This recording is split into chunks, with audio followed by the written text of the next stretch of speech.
Okay, I have a pot and I have it filled with water. I'm going to heavily salt this water. I'm going to use about 2 tablespoons of salt. And then I'm going to place my eggs in here.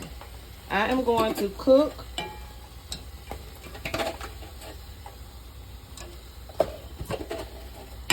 5 eggs for my potato salad, okay?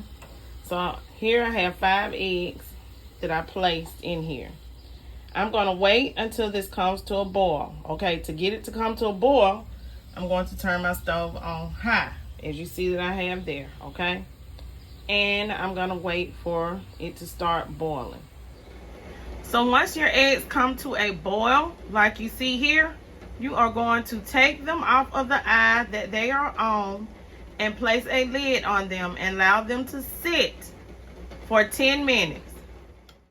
Once you have taken your eggs off of the eye, your stove eye, with it coming to a raging boil, go ahead and place a lid on your eggs and allow them to sit for 15 minutes. After 14 minutes of allowing your eggs to sit with the lid on to make some delicious, perfect boiled eggs, you will need to run some cold water over your eggs to make some perfect boiled eggs, okay? To start the cool off of your boiled eggs. Okay, so I peeled, as you can see, and cut one of my eggs so that you can see that this is a perfectly boiled egg. If you cook your boiled egg like this every time, you will have perfect boiled eggs, okay? Just follow my recipe.